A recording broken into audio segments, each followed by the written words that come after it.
oggi la CGIL ha scelto di confrontarsi su temi importanti e ha scelto di farlo al proprio interno così come al proprio esterno, rispetto alle istituzioni, alle associazioni laiche e cattoliche. Lo ha scelto di fare insieme alla società, in modo assolutamente costruttivo per una nuova progettazione. Il titolo della nostra giornata di oggi è Cambiare il presente per progettare il futuro. Il tema che ci siamo dati è un tema che racconta ciò che abbiamo fatto sino ad oggi e che prospetta ciò che vorremmo fare per il futuro.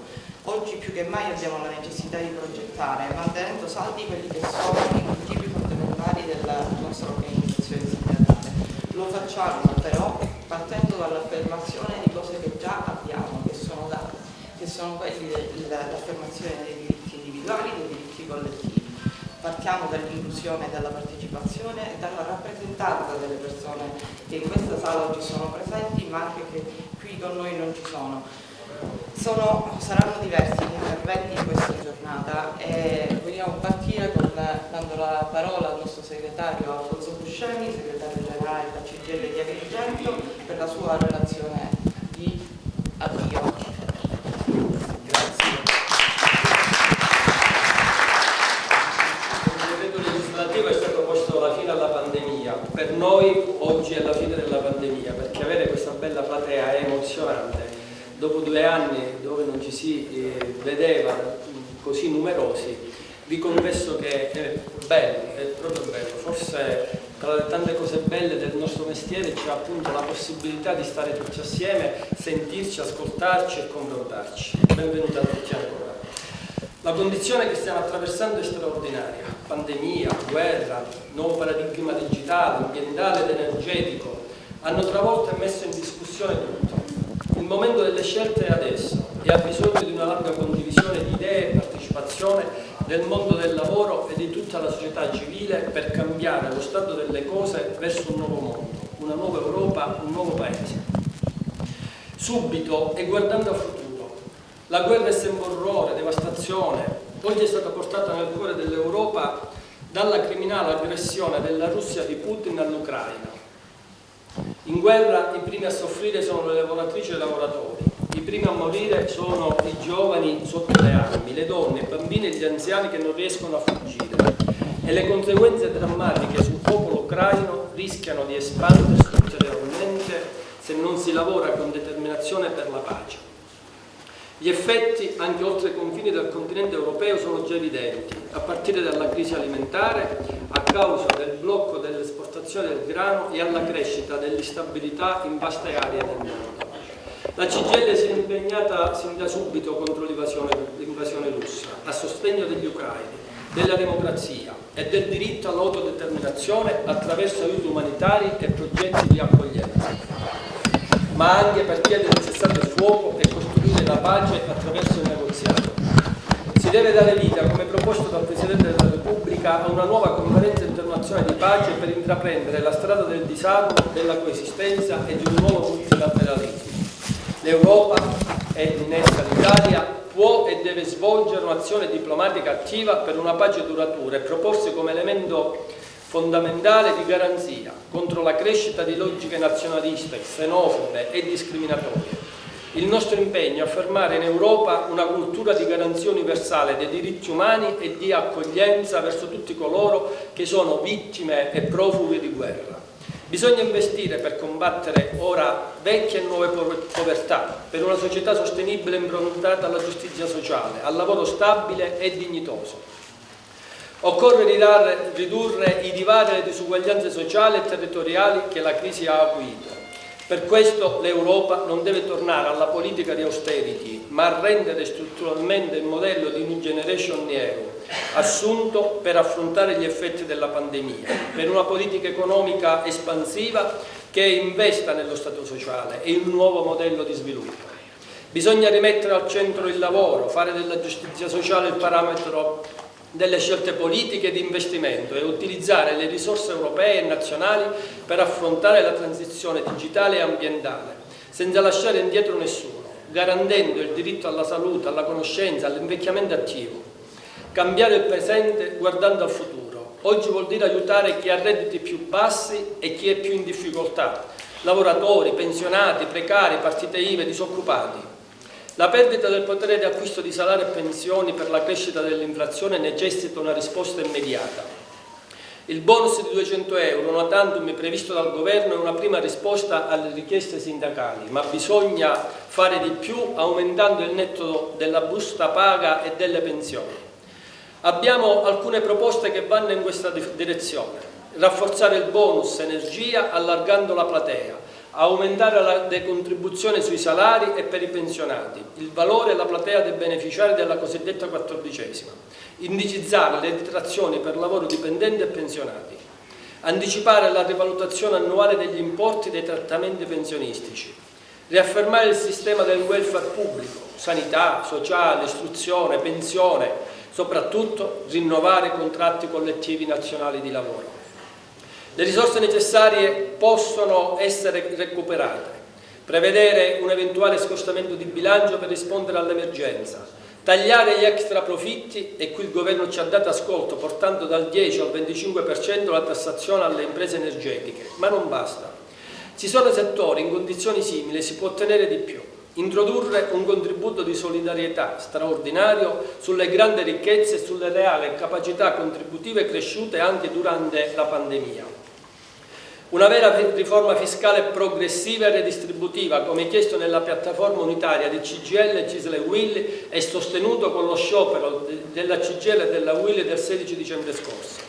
Bisogna dire basta alla dilagante precarietà, al part-time involontario, al finto lavoro autonomo, al lavoro povero e sommerso, per puntare su un lavoro con pieni diritti e di qualità. Cancellare le forme più precarie di lavoro, riducendo così le tipologie contrattuali, per affermare la centralità del tempo indeterminato come forma comune di rapporto. Intervenire sul tempo determinato affinché legato a specifiche causali risponda solo ed effettive a limitate esigenze. Intervenire per regolare il lavoro autonomo e parasubordinato, allargando diritti e tutele. Introdurre un unico contratto di inserimento al lavoro con percorso di formazione e con garanzia di stabilità. Istituire nella necessaria e non più rinviabile riforma delle pensioni, la pensione di garanzia per le carriere precarie e per i percorsi di lavoro discontinui che dia certezza di reddito e di prospettiva. Maggiore giustizia e sicurezza sociale hanno bisogno di investimenti nello Stato sociale e nel welfare pubblico. Bisogna garantire le risorse necessarie al funzionamento dei servizi pubblici e assumere a tempo indeterminato le migliaia di precari che fanno funzionare scuole, uffici pubblici, sanità, assistenza. In particolare vanno stabilizzati subito i precari della sanità che ci hanno assistito e curato nella pandemia.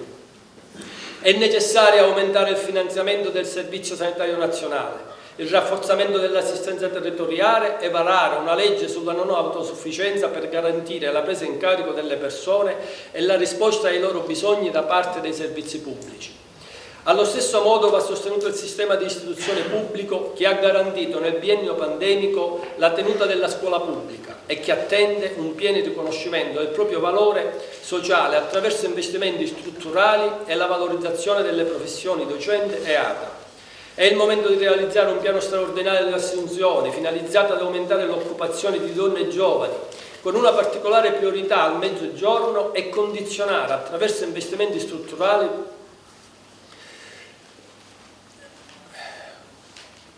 al raggiungimento di questi obiettivi le tante risorse e incentivi destinati alle imprese. Garantire salute e sicurezza nei luoghi di lavoro è al centro della nostra proposta, non un costo, ma un investimento per il presente e per il futuro. Bisogna aumentare i controlli ed eliminare le cause degli infortuni e delle morti sul lavoro. Serve un netto contrasto alla precarietà, un intervento deciso sulla catena degli appalti e dei subappalti, rendendo effettiva e esigibile la clausola sociale, il rispetto dei contratti nazionali e la pensione anticipata per chi fa lavori usuranti e gravosi. Le imprese che godono di sostegni pubblici devono essere vincolate ad investire in sicurezza, e va ulteriormente aumentato il numero degli ispettori e potenziare i servizi di medicina del lavoro territoriale. È un'esigenza del mondo del lavoro e del nostro sistema economico rafforzare il ruolo del contratto nazionale, nella sua funzione di tutela e di aumento reale del potere di acquisto dei salari e pertanto di procedere con questo obiettivo nei loro rinnovi. Per questo non è condivisibile la posizione del Presidente di Confindustria, che nei fatti rischia di produrre un blocco dei rinnovi dei contrattuali nazionali e della contrattazione collettiva di secondo livello. In questo contesto è giusto vincolare sostegni pubblici al sistema delle imprese, alla tutela dell'occupazione, alle assunzioni stabili, al rispetto normativo e salariale dei contratti nazionali di lavoro e del loro rinnovo. Alla luce di quanto detto è sempre più necessario un provvedimento legislativo di sostegno all'esercizio della contrattazione collettiva che assegni validità generale ai contenuti del CCNL, certifichi la rappresentatività delle parti che li stipulano, garantisca il diritto delle lavoratrici e dei lavoratori ad eleggere le RSU in tutti i luoghi di lavoro e sancisca il loro diritto a validare contratti collettivi che li riguardano tramite il voto. Per queste ragioni, sulla base della direttiva europea che mira a garantire salari dignitosi e rafforzare la contrattazione collettiva, è giusto introdurre e regolare anche in Italia un salario minimo. Condividiamo il percorso indicato dal Ministero del Lavoro che, in applicazione dell'articolo 36 della Costituzione, propone di prendere a riferimento il trattamento economico complessivo definito dai contratti nazionali firmati dalle organizzazioni sindacali maggiormente rappresentative. E consideriamo inoltre necessario prevedere un provvedimento legislativo come sopra richiamato. Affrontare la transizione digitale e ambientale significa mettere in campo varie politiche industriali di sviluppo del turismo e della cultura. Il Governo deve aprire il confronto su questo perché non è più possibile rincorrere la crisi o assistere allo smantellamento del nostro sistema produttivo, lasciato in mano alle dinamiche del mercato e alle scelte di fondi finanziari e multinazionali. Risultano preoccupanti in questo senso le scelte proposte nel disegno di legge concorrenza 2022, che affiderebbe al mercato la gestione dei servizi fondamentali e asset strategici quali porti, i trasporti, i rifiuti, l'energia, l'acqua. È necessario accompagnare la transizione energetica e ambientale del modello di sviluppo del nostro Paese, attraverso un forte ruolo dello Stato e del sistema pubblico con un intervento strutturato e governato per la riconversione dei settori produttivi più esposti e un piano per la giusta transizione con strumenti adeguati e ammortizzatori sociali specifici che riconoscano pienamente la formazione dell'orario di lavoro e incentivino la redistribuzione, riduzione degli stessi orari. In questo quadro certamente non confortante, la situazione della nostra provincia non è delle migliori. Si registra un esodo di intere famiglie che vanno fuori a cercare lavoro, servizi, prospettive di stabilità. I nostri ragazzi, metà dei quali sono laureati, preferiscono andare all'estero perché oltre a trovare il lavoro, questo è remunerato molto di più. Perché hanno contratti stabili, dato che in Italia si è superata la soglia di 3 milioni di contratti a tempo determinato, un record nel nostro Paese. La chiamano flessibilità, ma si traduce in precarietà, a cui i lavoratori giustamente si ribellano.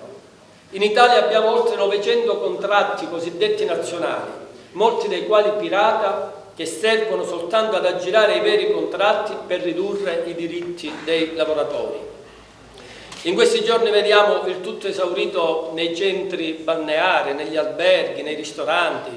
Sentiamo lamentare questi esercizi, gli imprenditori che non trovano lavoratori. No, non trovano più i nuovi schiavi perché pretendono lavoro persino di 12 ore al giorno con 500, 700 euro, 1000 euro a volte e tutti sempre in nero. Risparmiano sulla prevenzione, sulla formazione, sulle dotazioni individuali, cosicché gli incidenti sul lavoro si moltiplicano quotidianamente con dolorose perdite di vita. È un sistema che non può e non deve essere più sopportato. Danno colpa al reddito di cittadinanza, anche qui è una bufala. Finalmente abbiamo una misura a sostegno della povertà che ha consentito a questi giovani di ribellarsi alle nuove forme di schiavismo. Al Presidente Bonomi diciamo che i lavoratori, i pensionati, le famiglie non sono più il bancomat e non vogliono essere più il bancomat di questo paese. E se lui paragona il reddito di cittadinanza che fa la concorrenza al lavoro, vuol dire che anche lui si è convinto che gli stipendi in Italia sono simili ai redditi di cittadinanza, 500-600 euro per nucleo familiare. È necessario naturalmente distinguere tra le aziende che vogliono sfruttare i lavoratori per fare maggiori utili e le aziende che soffrono per la stortura del nostro sistema. Questi vanno capiti e aiutati attraverso soluzioni ai problemi lamentati. Le aziende chiedono stabilità, chiedono costi certi, chiedono costi dell'energia sopportabili, chiedono una giustizia veloce. Questo le aziende sane chiedono, non lucrare sulla pelle dei lavoratori. Chiedono legalità e tutti noi, la CGIL per primo, deve continuare come ha sempre fatto a porre l'accento su questa piaga sociale, perché dobbiamo liberare le aziende sane dalle grinfie di questi criminali. Su questi temi è necessario intervenire subito per aiutare le aziende in regola con le tasse e che rispettano i contratti nazionali di lavoro. Allora si deve mettere fine a tutto questo e pensare allo sviluppo del nostro territorio, favorendo l'insediamento di nuove attività produttive, rendendo il nostro territorio appetibile ai nuovi investimenti. A causa anche della guerra provocata dalla Russia, in questi giorni è diventato di nuovo attuale un confronto sul rigassificatore di Porto Empedocle. Io ritengo che noi dobbiamo avere il coraggio di avere un approccio culturale libero e aperto al confronto, valutando nel merito costi e benefici, perché fermo restando il grave ritardo che noi dobbiamo recuperare per una politica di energia pulita con l'eolico, con il solare, è chiaro che tutto questo comunque anche a regime non potrà essere sufficiente per affrancarci da un approvvigionamento energetico diversificato. Noi dobbiamo valutare, dicevo, la differenza tra costi e benefici. Oggi si parla anche di una nave che possa sostituire il rigassificatore. Se ci sono le condizioni per lasciare fuori la criminalità, se ci sono le condizioni vanno create per la sicurezza senza metterla in discussione, e se ci sono le condizioni di un impatto ambientale compatibili con i nostri luoghi, noi dobbiamo avere il coraggio di parlarne laicamente e senza pregiudizi di nessun genere. Oltre a risolvere la questione dell'approvvigionamento del gas, bisogna anche iniziare a lavorare sulle infrastrutture necessarie per lo sviluppo del territorio in modo da attrarre investimenti. Ciò consentirebbe di allungare la nostra costa e di avere porti agibili alle grandi catene del trasporto, per favorire quel turismo che tanto viene decantato, senza che mai si creano le condizioni per essere sviluppato. La CGIL Agrigentina, insieme alla CISL e alla UIL e alla Pastorale Sociale del Lavoro, hanno dato vita al cartello sociale, che nonostante la pandemia in questi 2 anni hanno messo in campo alcune iniziative, proposte e, ove necessario, proteste per promuovere una cultura del cambiamento. Basta apatia, lamentele, a volte giuste, ma che da sole non servono. Resta viva certamente nella nostra immagine la grande marcia con migliaia e migliaia di gilet gialli della sicurezza che hanno manifestato nella rotonda degli scrittori. Una protesta che, grazie alla paziente regia della prefettura, con sindaci, associazioni, il sottosegretario Cancellieri, ha sbloccato importanti cantieri nell'Agrigentino. Durante la prima fase della pandemia, il cartello sociale ha denunciato il grave ritardo che nel 2000 l'ASPI di Agrigento ha mostrato nell'attrezzarsi, seguendo un protocollo del Ministero Nazionale rispetto ai centri Covid. Noi abbiamo assistito persino, abbiamo fatto un titolo di giornale come cartello sociale gli untori ambulanti, perché avevano previsto 4 posti Covid al San Giovanni di Dio, 4 a Sciacca, 4 a Ribera, una pazzia rispetto a quello che gli scienziati ci dicevano di fare i centri Covid. Abbiamo dovuto sudare per spiegare all'allora direttore generale che era l'unica provincia che probabilmente per altri fini stava mettendo in campo quell'azione. Quando dico probabilmente altri fini intendo al fatto che molti reparti per curare i cittadini erano stati esternalizzati verso le imprese private, si sono dati incarichi alla clinica Attardo, alla clinica Sant'Anna, dopodiché tutto questo con il grave e grande disagio dei cittadini che non avevano più l'opportunità di curarsi. Anche lì il cartello sociale si è imposto e nel seguire del tempo è stato seguito quel protocollo del Ministero Nazionale.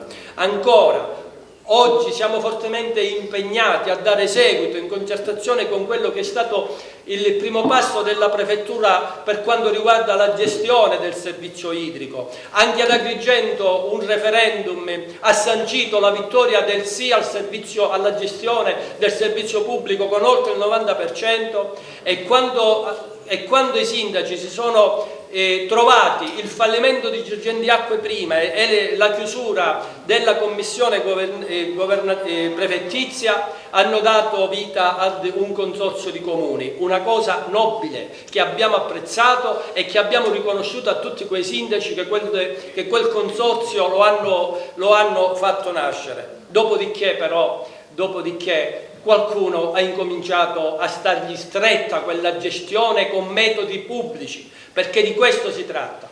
C'è lentezza nel dare una forma di testa a questo consorzio AICA. Ancora non si riesce ad avere un direttore generale.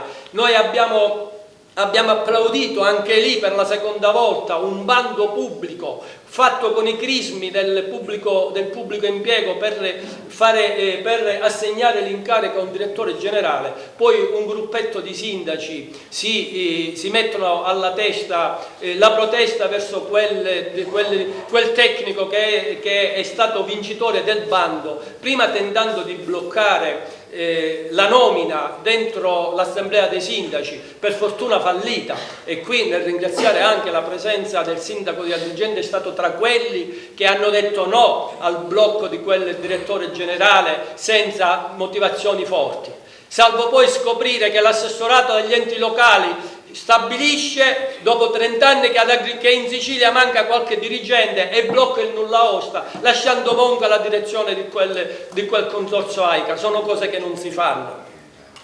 Anche domani avremo di che discutere. All'ordine del giorno dell'Assemblea dei Sindaci probabilmente ci sarà la sfiducia del Consiglio di amministrazione. La definisco una vergogna, perché per la terza volta abbiamo applaudito i sindaci che hanno voluto un Consiglio di amministrazione scevro da condizionamenti politici, fatto da tecnici. Probabilmente oggi anche questo gli sta stretto, senza capire che qualora riescano a fare fuori questi consiglieri di amministrazione e mettano qualche trombato politico, sono sotto la lente di ingrandimento dell'ANAC, perché il servizio sarà gestito in forma pubblica se ci sarà la separazione tra l'atto di indirizzo dei sindaci e la mano operativa che è del Consiglio di amministrazione. E allora vado velocemente alla conclusione. È evidente che in tutta questa confusione si rischia di paralizzare il tanto lavoro che c'è da fare in AICA, in particolare un piano economico-finanziario che consenta di chiudere il bilancio in pareggio. È urgente preparare progetti per il rifacimento delle reti idriche e fognarie. Girgenti Acque, compreso l'ultimo bilanci, perdevano ogni anno 4 milioni di euro nella gestione del servizio idrico. Ebbene, l'ultimo anno si chiude con poco più di 1 milione di euro, quindi da 4 a 1 milione e 2, 1 milione e 3 il deficit annuale, e il 90% di questo deficit è causato dall'aumento dell'energia elettrica. Vuol dire che c'è un consiglio di amministrazione che ha seguito le direttive dei sindaci, che ha fatto bene se in un solo anno ha tagliato 3 milioni di euro di costi. Questo ci deve fare riflettere che indietro non si può e non si deve tornare. Un altro tema caldo è il fronte della sanità. Anche qui ringraziamo per non essersi sottratto a portarci il saluto il dottore Zappia, che abbiamo, commissario dell'ASPI, che abbiamo sempre apprezzato, quantomeno perché non si sottrae anche lui al confronto pubblico. Più volte ci siamo misurati e noi non possiamo che sollecitare una serie di storture che c'è in Italia nella nostra sanità. Il blocco delle assunzioni prima, il tetto del costo del personale poi, dopodiché per molti anni hanno creato vuoti in organico paurosi. La politica del numero chiuso per l'accesso nelle università con conseguente carenza di medici ha svuotato gli ospedali. Per tanti anni si è proceduto a dare incarichi prima di pochi mesi, oggi per fortuna di qualche anno. Il risultato scontato è stato che il personale sanitario ha preferito accettare un posto di lavoro stabile al nord, se non addirittura all'estero. In un incontro avuto con il commissario Zappia ci anticipava che la predisposizione dei bandi pubblici, oggi ci darà, spero che sono stati pubblicati o andranno in pubblicazione, per i medici, sperando che non ci siano intoppi. Un'altra partita si sta giocando sul versante degli infermieri e degli operatori socio-sanitari, in particolare lavoratori utilizzati per l'emergenza Covid. A tutto questo personale va data una risposta di stabilità. Ancora, dopo la nostra denuncia sul gravissimo ritardo che si è registrato nel 2018 con le commissioni per l'accertamento delle invalidità civili, dove avevamo 18 mesi di ritardo, grazie all'intervento su nostra sollecitazione del commissario si era arrivati quasi alla normalità. Bastava fare una domanda per l'accertamento dell'invalidità civile, per il cancro, per la cecità. Nell'arco di 8-10 giorni venivano chiamati e venivano visitati. Oggi, dopo la chiusura di quel progetto, siamo di nuovo vergognosamente per un paese civile a quasi 10.000 domande di arretrati. E allora non è tollerabile che una famiglia che ha un lavoratore gravemente ammalato in famiglia non può avere il riconoscimento di una bella legge quale la 104, che ti consente di avere un minimo di rispetto dal punto di vista economico per fare fronte a quella invalidità, dal punto di vista del tempo dei familiari per accudire i malati. E allora ancora una volta lo abbiamo fatto in un convegno 2 anni fa con il nostro patronato dell'Inga, il dottore Zappia, e ritorniamo dopo 2 anni a fare questo appello. Io conosco il suo impegno, io conosco la carenza dei medici, io conosco la burocrazia, ma soprattutto io non accetto, da segretario della CGIL, da padre di bambini, con tanti bambini disabili al mondo, da figlio di genitori disabili, io non accetto che ci siano motivazioni che impediscono il riconoscimento della legge 104. Lavoro da fare ce n'è, ma noi siamo e saremo presenti. Abbiamo fiducia nelle istituzioni, a partire dal prefetto Maria Rita Cocciufa, che ringrazio per la sua presenza instancabile, che non tralascia nulla, diventando un vero punto di riferimento per gestire e spesso risolvere le tante vertenze. Ancora in questi giorni ha dovuto farsi carico del grave vuoto che si è venuto a creare a seguito del venire meno del Consorzio per la legalità e lo sviluppo, invitando i sindaci a riprendere quell'attività per non perdere le tante opportunità che offrono i fondi del PNRR. Invito e ringrazio il sindaco di Agrigento per la sua presenza, Franco Miccichè, ancora una volta a farsi carico dell'appello lanciato dal prefetto e non lasciarlo cadere nel vuoto. Abbiamo fiducia in una classe dirigente che si afferma nella pubblica amministrazione.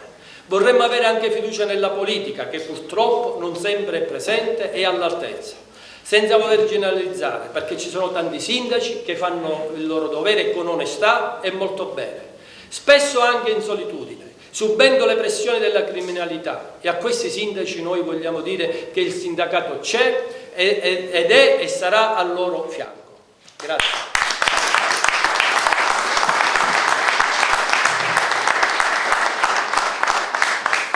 Grazie segretario per la relazione puntuale e precisa come sempre. Adesso diamo la parola al prefetto. Difficile parlare dopo questa relazione, che io non definirei in realtà una relazione. È un quadro dettagliato, direi compiuto, di quella che è la situazione che il nostro Paese sta vivendo in questo momento, sia da un punto di vista generale ma anche con tutta una serie di riferimenti specifici alla nostra provincia. Quello che mi colpisce è sempre la passione che il segretario generale mette nelle cose che dice, e la ringrazio anche per le parole di apprezzamento che ho avuto nei confronti non solo miei ma anche di alcuni di noi, insomma di quelli che cerchiamo di dare un contributo per migliorare le condizioni di questa provincia. È chiaro che si tratta di temi politici, strettamente politici, non posso che essere, come dire, favorevole, mi fa molto piacere che veramente, lo dicevo anche in una breve intervista che ho appena rilasciato, il sindacato ormai non difende solo vertenze, lavoratori, il sindacato ha, ma da tempo, e la CGIL in particolare, ma devo dire tutte le organizzazioni sindacali, ha un progetto, quindi ha una visione, perché visione, progetti, strategie sono tutti termini che possono sembrare vuoti, in realtà hanno dei contenuti importantissimi, perché significa, come è anche un po' il tema del convegno, immaginare un futuro. Se non partiamo dal presente non riusciamo ad immaginare un futuro. Quindi analisi dettagliata, compiuta ma anche tanta speranza, ecco, perché io credo che da questi momenti deve venire fuori un messaggio chiaro. C'è una vivacità culturale, intellettuale, ma anche produttiva in questa nostra provincia. C'è, esiste e dobbiamo lavorare tutti perché emerga, perché venga fuori. Il sindacato ha un compito importantissimo. Io in tante occasioni ho detto che per me questa società, famosa società civile, questi soggetti intermedi, tutto quello che costituisce associazioni, momento di incontro, tutto questo è un grandissimo arricchimento, una ricchezza per il territorio. E quindi il ruolo del sindacato svolto con queste modalità, in questi termini, io credo che sia veramente la giusta risposta. Cosa può fare lo Stato? Lo Stato può fare tantissimo. Io dico due cose che mi stanno particolarmente a cuore. Uno è l'efficienza della pubblica amministrazione. Io sono pubblica amministrazione, qui ci sono, voglio dire, autorevoli rappresentanti della pubblica amministrazione, e quando parlo di pubblica amministrazione ovviamente parlo di tutti i livelli di governo, i diversi livelli di governo, in cui gli enti locali, i sindaci, hanno un ruolo fondamentale. Certo, la pubblica amministrazione è in grande difficoltà per i motivi che tutti sappiamo, a volte anche farraginosità delle norme, lunghezza dei procedimenti, necessità, ahimè, di conciliare la celerità dei procedimenti amministrativi con un sistema che garantisca i controlli e che quindi tenga fuori, tenga lontano da procedure e attività amministrativa influenze esterne non proprio gradite. Quindi, e poi c'è l'altro tema enorme che purtroppo è quello della carenza di personale. Il segretario Buscema si è riferito alla sanità, dove credo che ci sono dei buchi enormi, ma purtroppo anche la pubblica amministrazione, il sindaco di Agrigento, ne abbiamo parlato tantissime volte, ma anche lo Stato purtroppo non è in una condizione ottimale. Quando invece lo Stato dovrebbe favorire tutte quelle attività in piena sicurezza. Ecco, questo è il compito principale che abbiamo. Garantire che il lavoro è poi il lavoro per tutti, è il lavoro del lavoratore, il lavoro dell'imprenditore, il lavoro di chi è nella pubblica amministrazione, venga svolto nelle condizioni migliori. Scevro, lontano, al riparo soprattutto da certe influenze che poi minano il sistema economico. perché se noi abbiamo fondi europei, nazionali, questi fondi in parte finiscono nelle tasche di chi va poi a investe nella, scusate se parlo così, nella droga, perché poi la nostra provincia diciamo che in questo è abbastanza attrezzata, questa come tante altre province, quindi alla fine non abbiamo dato un contributo alla crescita dell'economia, abbiamo solo consentito che questi flussi finanziari finiscano nelle mani sbagliate. E in questo la pubblica amministrazione deve stare molto attenta, molto attenta. Quindi gli altri temi accennati io passerei sopra. Lei è stato, sapete quando mi sta a cuore la questione dell'acqua, dell'AICA, lo sapete, è noto che è qualcosa in cui io ho creduto e credo profondamente, e certamente guardando da lontano certe situazioni, non dico da un punto di vista proprio del rigore con cui io credo che debba essere svolta la mia funzione, non ho nessun titolo e non intendo intromettermi, però un pizzico di rammarico rimane, perché noi siamo stati un bellissimo esempio, io l'ho detto in altre occasioni, ho avuto telefonate da mezza Italia che mi dicevano: ma avete fatto una cosa da Agrigento? Dico: io non ho fatto niente, io non ho fatto proprio niente. Diciamo che il territorio è riuscito ad avere uno scatto di orgoglio, chiamiamolo così. L'augurio è che si continui su una strada che per me deve essere solo la strada della correttezza e della legalità, tutto il resto è veramente secondario. Io non voglio dilungarmi, sono veramente lieta di avere sentito di questo approccio che condivido e che mi auguro che ci sia anche in altri organismi, non necessariamente sindacali, anche altre strutture della sempre cosiddetta società civile, perché ci sono tante strade aperte, dobbiamo avere il coraggio di percorrerle e di percorrerle nella correttezza e nella legalità. Grazie.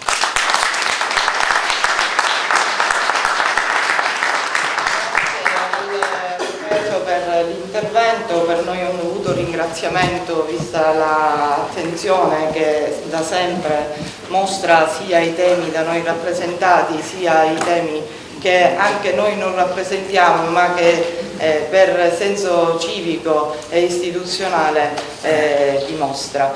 Diamo la parola adesso al sindaco della città di Agrigento, Francesco Cicani. Tu mi conosci, sai bene che io sono sempre accanto a voi sindacati, perché come diceva l'eccellenza Presidente, voi sindacati siete fondamentali, importanti. Sai bene che io mi sono mosso e mi muovo sempre senza colori politici, seguendo il mio istinto, il mio cuore e le esigenze dei miei concittadini. Questo l'ho sempre dimostrato, cercherò di ricordare. Su alcune cose sono d'accordo con te, su altre cose un po' meno, ma sempre perché molto spesso ci sono dei punti di vista oppure magari delle notizie che non si conoscono al 100%, quindi magari la verità poi non è quella che realmente lo è. Per quanto riguarda la carenza di personale, giustamente lo diceva il prefetto, lo dicevi tu, noi per esempio al comune pare da 800 dipendenti che dobbiamo essere, siamo quasi a 400 o qualcosa in più, quindi capite bene, la metà del personale è dimezzato. Speriamo di no. Ringraziamo anche il sindaco per il suo intervento e invitiamo il commissario Aspero Mario Zappia al tavolo. Questo è diventato un'autorità nazionale, ma già in tempi non sospetti aveva due slogan: salviamo il sistema sanitario nazionale e quindi la sanità pubblica, e aveva già visto tanti anni fa e ci aveva detto a noi che lavoriamo nel settore che cosa sarebbe successo con il blocco delle assunzioni e con la riduzione del fondo sanitario nazionale, che è un altro tema di cui dobbiamo parlare. Con il blocco delle assunzioni non abbiamo più medici, con il blocco con il quiz all'università non abbiamo più medici. Tutto questo lui l'aveva previsto e ci aveva dato nel 2019, l'ultimo report suo, 5 anni di tempo per poter tentare di recuperare. Con il Covid è successo in tutta Italia e quindi anche da noi che tutto questo processo si è accelerato, perché abbiamo scoperto quanto è importante il territorio e quanto sarebbe importante avere più medici per fare non la sanità ultra specialistica, ma la sanità di prossimità. Morale della favola, oggi noi siamo senza medici in tantissime specialità, grazie a questa chiusura dell'accesso alle scuole di specializzazione o all'accesso in medicina. Sono entrambi i blocchi o comunque le selezioni. Quindi quello che si ripercuote sulla sanità anche agrigentina è il fatto che non abbiamo più medici legali, non abbiamo i medici pronto soccorso, non abbiamo i cardiologi, non abbiamo gli ortopedici, non abbiamo gli anestesisti, ma non è che non ce l'ha Agrigento, non ci sono in Sicilia e non ci sono in Italia. Perché? Quelli che sono andati in pensione se ne sono andati, le scuole di specializzazione non hanno più immesso personale all'interno, il Covid ha accelerato questo processo e quindi ci siamo trovati, piuttosto che fra 5 anni, ci siamo trovati dal 2021 in queste difficoltà. Dobbiamo però, tutto questo non possiamo sottrarre o togliere servizi, perché nonostante non ci sono medici, i pronto soccorsi devono funzionare, i vari reparti, le sale operatorie devono funzionare, quindi ci dobbiamo sforzare per far funzionare il tutto con le risorse che noi abbiamo e quindi su questo non abbiamo molta scelta. Dobbiamo fare in modo che il sistema sanitario, seppur ci sono meno persone, funzioni ugualmente. Ovviamente questo significa che ci saranno persone che lavoreranno di più, che lavoreranno anche un po' male rispetto a prima, però non possiamo chiudere i pronto soccorsi né possiamo non operare le persone. Il segretario faceva riferimento anche alle stabilizzazioni. Le stabilizzazioni, penso che voi lo sappiate, ma dal gennaio del 2022, quindi da qualche mese a questa parte, l'ASP di Agrigento, ma sono tutte le ASP della Sicilia, hanno finalmente approvato la dotazione organica. Avete anche sentito ai titoli di giornale che finalmente stanno iniziando a venire primari, sono partiti i concorsi, quindi lo sblocco delle assunzioni per quanto riguarda l'ASP di Agrigento, ma per tutta la nostra regione sicuramente, è in corso.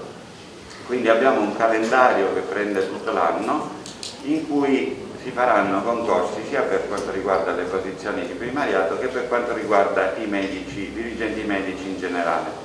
Il problema per quanto riguarda i dirigenti medici in generale è quello che dicevamo poco fa, non ci sono medici, per cui se facessi un concorso per anestesisti avremmo 0 partecipanti, se facessi un concorso per ortopedici forse qualcuno verrebbe, però in ogni caso noi stiamo procedendo e in ogni caso per fare in modo che questo sistema funzioni dobbiamo poi trovare soluzioni che riescono non possiamo non dare l'assistenza, perché il nostro è un pubblico servizio, poi si salvano anche vite, o perlomeno si dovrebbero salvare, e non possiamo inventarci, non possiamo dire non ci sono medici, chiudiamo il pronto soccorso. Il pronto soccorso deve funzionare, quindi poi ci sono le disposizioni di servizio, gli ordini di servizio per i vari medici che dalla chirurgia, dalla nefrologia, dalla clinica, dalla medicina interna vanno al pronto soccorso, con lamentele ovviamente giustificate, ma più giustificato è la necessità di non interrompere i servizi.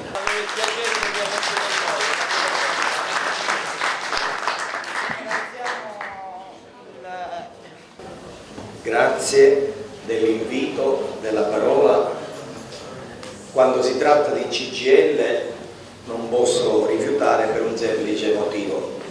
Poco fa la nostra moderatrice faceva riferimento ad amici e simpatizzanti. Io spero di essere un amico, perché per me la CGIL è una grande amica. Ho imparato a diventare amico della CGIL perché una persona mi ha insegnato a guardare oltre all'immediato, e tuo padre, scusami se lo ricordo, Piero Mangione, è una persona che ha lasciato un segno nella mia vita. Lo ha lasciato come uomo, l'ho lasciato come amico, l'ho lasciato come lavoratore, l'ho lasciato come sindacalista. Il primo cartello sociale, per chi non lo ricordasse, nasceva perché Piero Mangione venne a trovarmi a Villa Seta, come il secondo cartello sociale nasce perché Gero e Alfonso sono venuti a trovarmi, Alfonso e Gero sono venuti a trovarmi e mi hanno chiesto di riprendere le fila di quel lavoro. Per essere ripreso vuol dire che quel lavoro di cartello sociale aveva lasciato forse il segno. Oggi forse possiamo dire che il nostro lavoro a servizio della comunità, a servizio, mi permetto di dire, del bene comune, ho imparato anche, pur avendo corretto qualcuno su questo argomento, essendo esperto in materia, insegno dottrina sociale della Chiesa e avevo ripreso mio cugino, che è il sindaco di Favara, che aveva fatto una lista, i beni comuni, e io avevo detto: ma guarda che non esistono i beni comuni, esiste il bene comune, ma dal suo punto di vista i beni comuni erano dettati dal fatto che l'acqua, la giustizia, la legalità, il vivere in maniera adeguata in una società potevano essere considerati tutti bene comune, e quindi per specificarli si parlava al plurale. Ho imparato a guardare in maniera positiva, per quello che sono, a tutte le realtà presenti nel territorio. Purtroppo ho anche fatto esperienza in questi 23 anni di sacerdozio, vissuti quasi totalmente nel nostro territorio, da parroco, oltre che sono diventato vecchio in questo senso, che sono uno dei più vecchi direttori che ci sono in Curia, che è da 18 anni che mi occupo di pastorale sociale. Ho imparato purtroppo a scontrarmi, e quando dico scontrarmi lo dico esplicitamente, in una vera e propria lotta di classe tra i poteri alti e quelli invece di cui non si vuole occupare nessuno. Quello che il cartello sociale ha fatto è riprendere in mano alcune di queste battaglie per ricordare a chi gestisce il potere, e lo dovrebbe fare perché la politica con la P maiuscola è stata inventata per questa, per servire la comunità, ma molte volte il potere viene gestito o in maniera personale o personalista e non sempre da quello che dovrebbe essere la conseguenza più immediata del potere stesso, e cioè far sì che le comunità si qualifichino per il tasso di vita che migliora di anno in anno.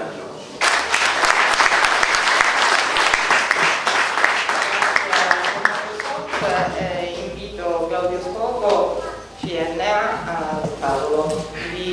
Siamo in leggerissimo ritardo, se non in abbondante, vi chiedo di essere veloci. Spero di essere veloce, grazie, sono grato per l'ospitalità, grazie alla CGIL Argentina con in testa il segretario provinciale Alfonso Buscemi, ringrazio anche il segretario generale della CGIL Sicilia Alfio Mannino. Io porto il saluto della CNA provinciale di Agrigento, lo faccio con piacere, con grande passione, con molta determinazione e volentieri, per certificare e confermare come le forze sane, le forze sociali sane di questo paese, di questo territorio, ciascuno ovviamente per le proprie competenze, hanno il dovere, soprattutto oggi più di ieri, di fare squadra, di fare rete e di lavorare in sinergia per cercare di dare slancio alla ripresa del tessuto socio-economico provato fortemente dagli effetti devastanti della pandemia, ancora purtroppo insidiosa, e anche per le dinamiche connesse alla guerra. Questi divari, come si diceva, sono sempre più ampi, perché questi eventi eccezionali che si sono verificati hanno allargato questa forbice, quindi occorre mettere in campo degli strumenti, delle misure eccezionali per poter fronteggiare questo momento, e alcune armi, ecco, per usare anche questo termine in un momento così di attualità con il conflitto, solo l'inclusione, la tutela dei diritti, la rappresentanza, sono tutti valori che albergano e che vengono portati con grande spirito di servizio dai corpi intermedi, e noi Carlo Alfonso siamo dei corpi intermedi importanti che fanno funzionare la democrazia, perché oggi, in assenza della politica, in assenza dei partiti, con il voto che c'è nella società, i corpi intermedi svolgono un ruolo fondamentale. Ecco, la disintermediazione è un pericolo che bisogna sventare, perché i corpi intermedi svolgono un ruolo fondamentale, con valori di grande rilevanza per quanto riguarda l'aspetto sociale. Noi nel periodo pandemico, durante il lockdown, abbiamo svolto un ruolo fondamentale. Prevalentemente con la CGIL abbiamo offerto un servizio importante per i lavoratori delle imprese artigiane. Vedo anche Franco Gaggemi che è stato in prima linea, anche lui durante il lockdown, o ci vedevamo con le mascherine oppure scannerizzavamo e mandavamo con l'email per preparare tutti i verbali degli accordi per fare fruire ai lavoratori delle imprese artigiane del fondo bilaterale dell'artigianato, cioè la cassa integrazione. Lì abbiamo fatto un lavoro importante. Questo per dire che assieme si può lavorare, ovviamente ciascuno per le proprie competenze, ciascuno per il ruolo che si va ad assumere. Quindi ecco, la mediazione è un ruolo importante, la CNA crede in questo valore, vogliamo contribuire, portare avanti questo sistema con i valori della partecipazione, della reputazione, della credibilità, che sono tutti valori fondamentali per poter consentire a questo nostro paese, a questa nostra Sicilia e a questo nostro territorio agrigentino di poter ripartire con fiducia dopo questi eventi che ci hanno caratterizzato e ci hanno lasciato, continuano a lasciarci il segno, come la pandemia e come il conflitto bellico. Poi due solo cenni per parlare del reddito di cittadinanza. Ecco, le imprese sane, le imprese che lavorano nel rispetto della legge hanno bisogno di essere sostenute. Il reddito di cittadinanza è sicuramente uno strumento importante, perché va ad essere una fonte importante per chi è in difficoltà, però poi manca la seconda fase. Ecco, sulla prima fase siamo d'accordo, ma sulla seconda fase è stato un flop quello delle politiche attive del lavoro. Quella è la fase, è la leva sulla quale bisogna azionare altri strumenti per poter poi integrarli nel mondo del lavoro e quindi rendere il lavoro produttivo, e quindi parlare di reddito di lavoro, che è un aspetto, è un concetto fondamentale. Così come le imprese sane, che hanno bisogno di essere sostenute dallo Stato. C'è un episodio, e concludo, lampante e che è emblematico nel territorio agrigentino,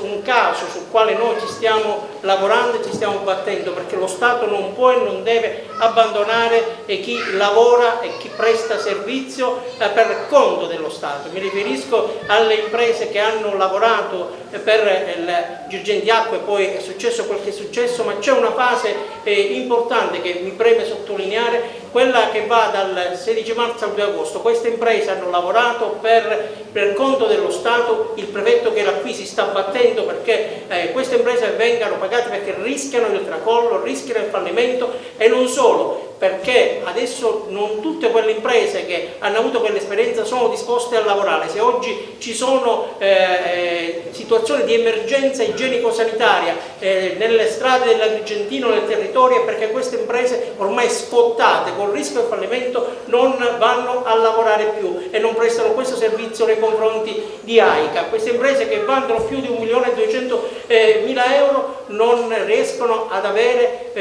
la sicurezza di poter percepire queste somme pur avendo lavorato per conto dello Stato. Ecco, lo Stato deve essere accanto alle imprese sane, alle imprese che lavorano, altrimenti l'economia sana, l'economia legale non può essere alimentata, e senza l'economia sana, senza l'economia legale non ci può essere occupazione, sviluppo e crescita. Soprattutto facendo anche riferimento alle parole di Don Mario, non può esserci la libertà di pensiero, la libertà di azione e quindi la libertà di voto. Grazie.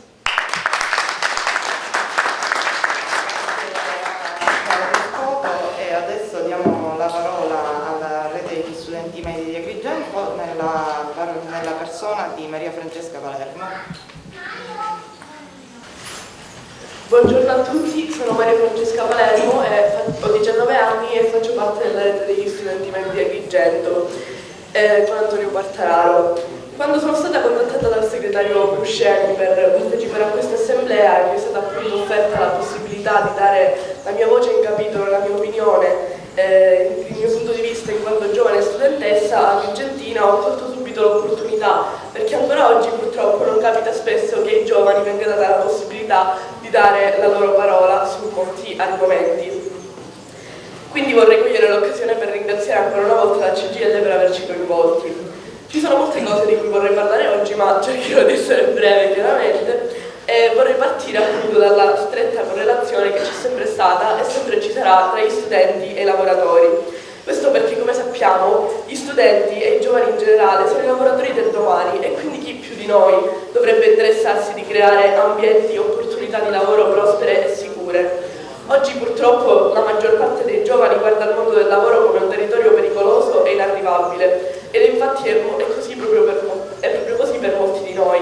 Infatti è evidente che il processo per entrare nel mondo del lavoro è molto diverso rispetto a come era 30 anni fa o addirittura 10 anni fa, e ciò che andava bene prima adesso non garantirebbe il futuro che molti di noi si augurano.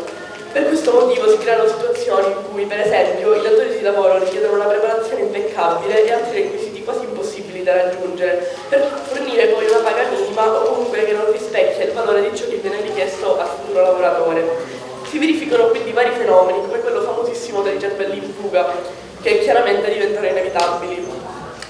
Io ho la fortuna di andare in un'università molto internazionale e ho fatto amicizia con delle ragazze che vengono dalla Giordania e dal Marocco, e loro un giorno mi hanno chiesto: tu quando finirai l'università hai intenzione di rimanere in Sicilia a lavorare? E io, a essere sincera, non avevo neanche mai pensato a questa possibilità, perché ciò che c'è nella testa di noi giovani siciliani è che qui non c'è futuro e che quindi automaticamente per avere qualcosa nella nostra vita dobbiamo andarcene. E loro sono rimaste abbastanza stupite a capire che io pensassi questa cosa, perché comunque mi hanno sempre sentito parlare della Sicilia come un posto meraviglioso e che io amo con tutto il mio cuore, e per me sarebbe davvero un sogno poter rimanere qui e avere il futuro che mi merito in quanto giovane donna e che appunto vuole dare il meglio di se stessa. Grazie ancora alla CGIL e il segretario Buscemi per avermi dato questa opportunità. Grazie a te per esserci stata, per aver portato la voce dei giovani che sono il nostro futuro, e quando si parla di progettazione da lì dobbiamo partire e per loro dobbiamo lavorare in questo momento così complicato e complesso. Detto questo, diamo la parola a Geroniesi e Bilaterale del Commercio. L'ente bilaterale è un ente paritetico fra le associazioni datoriali e quelle dei lavoratori. Nel nostro caso i soggetti che lo compongono sono da una parte la Confcommercio della provincia di Agrigento, di cui sono il vicepresidente, e dall'altro la FISA Scarti Cisli, la Will2 Swilly e naturalmente la FIPCAMS e CGIL. Mi piace molto il tema di questa assemblea, cambiare il presente e progettare il futuro, dove naturalmente il tema del lavoro è sicuramente il protagonista principale e che oggi più che mai deve essere affrontato attraverso politiche e misure concrete ed incisive. Reali misure che da più parti sono invocate ma che in buona sostanza ancora oggi tardano ad arrivare. Il nostro Paese, di per sé strutturalmente fragile in questi ultimi anni, con le varie crisi che si sono succedute, sta subendo un ulteriore aggravamento di questa fragilità di sistema. Quando sembra che ci siano i segnali di una ripresa, di una svolta, ecco che nuove ombre arrivano a rimettere tutto nuovamente in discussione. Prima la drammatica e devastante pandemia che ha portato morte, disperazione e ha innescato una crisi sociale ed economica a del poco deleteria per tutto il mondo. Adesso una guerra inaccettabile, ingiustificabile e criminale che sta lasciando segni indelebili in tutta l'Europa, con i suoi contraccolpi su vari livelli, umano, sociale ed economico. Queste sciagure, che si sono portate dietro l'aumento dei costi dell'energia e delle materie prime, fanno da cornice a un quadro raccapricciante. Un quadro che raffigura l'Italia, un'Europa, con le sue disuguaglianze sociali e territoriali sempre più marcate e profonde, dove vi è sempre più precarietà e grande incertezza sul futuro di chiunque. Vorrei ad esempio ricordare che l'Istat nei dati preliminari relativi all'inflazione di maggio 2022 ci informa che dopo il rallentamento di aprile torna ad accelerare e sale a un livello che non si registrava da marzo del 1986.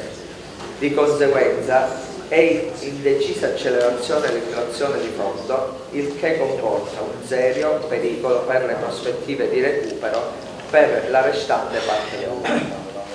Grazie, buona continuazione. Grazie a te per essere intervenuto in questa giornata e diamo la parola a Toto Pezzino del cartello sociale. Ormai tramite il cartello sociale con Alfonso siamo arrivati a avere una certa sintonia di pensiero, per cui io direi che la relazione che oggi ha reso questa assemblea potremmo benissimo sottoscriverla sia come cartello sociale ma anche forse come pastorale sociale della Chiesa, perché c'è veramente una grande unità di intenti. Perché dicevo che il mio impegno sociale e politico si incrociava spesso con quello della CGIL? Perché ho avuto la fortuna di interloquire, di accompagnarmi, di confrontarmi con due importanti dirigenti di questo sindacato. Uno è stato citato da Don Mario, Piero Mangione, e per la verità della storia dobbiamo dire che la denominazione cartello sociale e il copyright ce l'ha Piero Mangione perché l'ha scritto lui questa frase proprio a sintetizzare la storia. E sulle vicende politiche invece mi sono incrociato con un altro nostro grande dirigente che è stato Giovanni D'Angelo, con il quale abbiamo condiviso diverse battaglie anche alla Detto questo, io voglio ricambiare la vostra cortesia con la brevità del mio intervento. In questi giorni si è concluso il Festival dell'Economia di Trento, dove sono stati posti alcuni temi che voi opportunamente avete individuato nella vostra assemblea. E vi fa onore il fatto che fate precedere l'Assemblea Generale del giorno 18 da questi momenti di confronto sul territorio, aperti anche a contributi esterni, perché è importante che poi si faccia sintesi a livello nazionale delle realtà di territori a forte ritardo di sviluppo anche come quello nostro, perché ormai diciamocelo chiaro, basta con la leggenda che l'Italia è un paese a due velocità, quella del nord e quella del sud, perché purtroppo dobbiamo registrare ormai una sola velocità, che è quella del nord, perché il sud non sta camminando per niente qua di livello. E allora dicevo, al Festival dell'Economia di Trento il premio Nobel del 2006 Edmund Husserl ha teorizzato che per avere un'economia migliore abbiamo bisogno di una società migliore e che oggi la società non sta messa bene per niente. Ecco, il nostro sforzo, Alfonso, quello che tentiamo di fare col cartello sociale, è proprio di dare un contributo in questo senso, di cercare di migliorare la società agrigentina.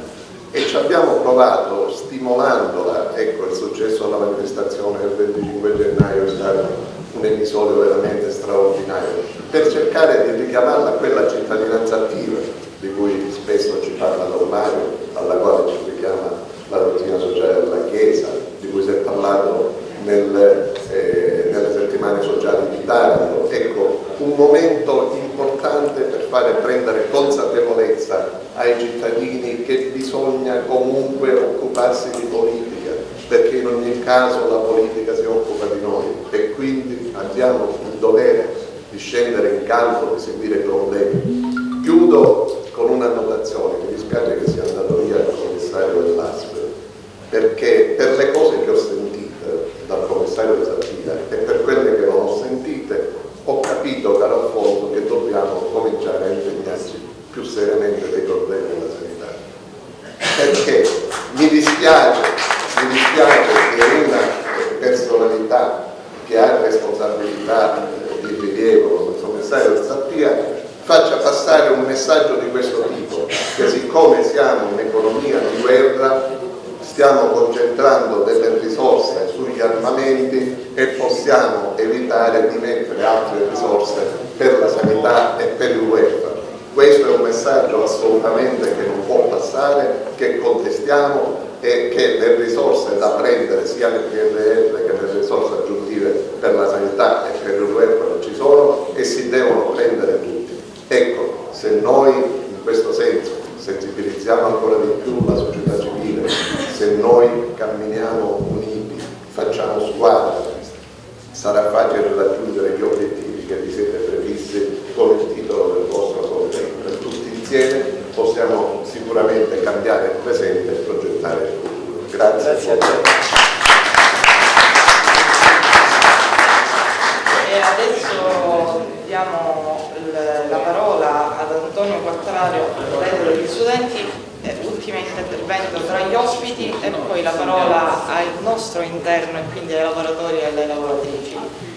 Ho accettato l'invito della CGIL Agrigento a parlare qui come giovane, ma non voglio essere autoreferenziale, perché i temi dei giovani sono i temi di tutti e tutti.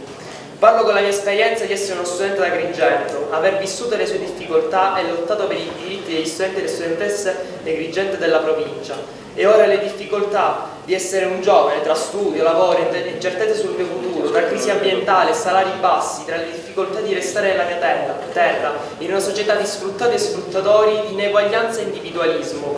Sono qui a parlare perché le voci dei miei studenti e studentesse spesso non viene ascoltate, anche con analisi e rivendicazioni maturate dopo un'intensa elaborazione di tutti e tutte, e per questo sono emozionato di parlare qui per gli studenti della Sicilia e gli studenti di Agrigento. Prima di coltivare le mie esperienze in un'ottica regionale ho lavorato molto sul locale, avendo io stesso fondato la rete degli studenti medi, come precedentemente detto. Con altri 3 ragazzi abbiamo svolto numerosissime campagne per gli studenti e le studentesse, dal trasporto pubblico a scendere in piazza per l'ambiente, dalla piazza di Zanne e per andare a chiedere il diritto allo studio, oppure come la nostra più recente manifestazione contro la guerra in Ucraina. Abbiamo portato da sempre alla ribalta le precarietà degli studenti e delle studentesse. I trasporti sono insufficienti, creano problemi a tanti studenti con prezzi alti per gli abbonamenti o corsi orari scomodi o del tutto assenti nel pomeriggio. Un'edilizia scolastica che ha bisogno di essere riguardata nella quasi totalità delle scuole è presente almeno una criticità, che vanno dalle barriere architettoniche a locali al limite dell'agibilità. Sono state tante le denunce portate dagli studenti, spesso zittite con un gioco di responsabilità e promessa a vuoto, e questa cosa deve finire. E in quanto studenti esprimiamo la nostra preoccupazione ambientale al progetto di rigassificatore. Abbiamo istituito un Ministero della Transizione Ecologica, ma la transizione ecologica dov'è? È davvero questa la risposta al caro energetico, a discapito della nostra bellissima terra? In autunno, come ogni anno, animeremo Agrigento per chiedere un'istruzione migliore e la salvaguardia dei diritti degli studenti e delle studentesse, per garantire il diritto allo studio, abbassare il tasso dell'abbandono scolastico e maggiori finanziamenti alle scuole, e dire stop alla precarizzazione dei lavoratori della conoscenza, le quali lotte sono anche le nostre.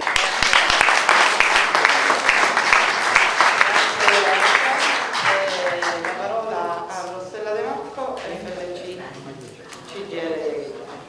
È per me un gran piacere essere oggi qui e tornare in presenza e poter parlare e confrontarci come giusto che sia. Leghiamo su quello che era l'argomento di oggi, volevo parlare un po' della pace, dell'Ucraina, di quello che è il nostro presente, ma appunto evitiamo. Vado direttamente a quello che è il mio settore, ossia la scuola, ossia il precariato. Articolo 1 della Costituzione. L'Italia è una repubblica fondata sul lavoro. Ecco, per quelli della mia generazione questo articolo inizia a essere un po' retorico, perché non è più fondata sul lavoro, forse dovremmo dire che è fondata sul precariato, appunto. E questo è un dramma. In Italia i precari della scuola sono più di 900.000, è un numero enorme, e sono 900.000 vite spezzate. Sono vite che non riescono a portare a termine delle relazioni, che non riescono spesso a mettere su famiglia, perché l'instabilità crea proprio questo. E lì un altro enorme problema legato al nostro territorio e ad Agrigento, ossia lo spopolamento, sia in ambito demografico, diciamo genericamente, ma anche in ambito scolastico. Pensate che ad Agrigento negli ultimi 5 anni abbiamo perso 1500 alunni e sono 18.000 in tutta la Sicilia, un numero enorme, ed è un numero enorme che deriva da una condizione che è appunto quella della precarietà, che è quella di un lavoro che non permette più a noi giovani di realizzarci nel nostro territorio. Io sono un esempio di questo, io sono una trentenne, sono laureata in lettere, ho fatto tutto nei tempi dovuti, nei modi dovuti, con la lode, con tutto quello che era necessario, eppure sono già precaria. O forse dovrei dire che sono ancora precaria, perché è normale in Italia. Qualcuno starà pensando in questo momento, vabbè, ha appena iniziato, ma non è così, non è così in un paese civile, dove lo Stato ci istruisce, ci forma e ha il dovere di assimilarci e non di spingerci e di creare un esodo che è verso il nord o che peggio ancora spesso è all'estero. Nel caso dei lavoratori della conoscenza il demerito e il precariato è ancora di più. Cosa voglio dire? Noi stiamo dietro le cattedre, noi dobbiamo comunicare qualcosa e allora quanto è difficile poi dire ai ragazzi che lo studio paga, dire ai ragazzi che l'Italia può andare avanti, può cambiare, che il lavoro può prendere dei margini diversi. Io di certo se sono qui perché ci credo a questo, perché voglio continuare a essere una di quelle che dietro la cattedra in qualche modo incoraggia i propri ragazzi e soprattutto crede che anche in Italia le cose possono cambiare e soprattutto partendo dalla nostra provincia. Ho concluso.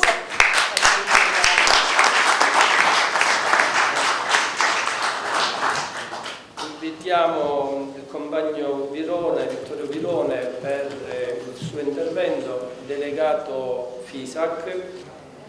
La Sicilia è venuta fuori da questa doppia crisi, quella del 2008 finanziaria e quella del Covid, della quale ancora abbiamo strascichi, peggio rispetto a tutte le altre regioni d'Italia. Negli ultimi anni abbiamo perso 20 punti di PIL. Considerate che quando si parla di uno scarto di mezzo punto, 1 punto, 2 punti di PIL già sono dei dati enormi. 20 punti di PIL è un'enormità assoluta. E abbiamo fatto peggio della media di tutto il meridione d'Italia, che peraltro ha il dato più alto, ha un record di disoccupazione femminile a livello europeo.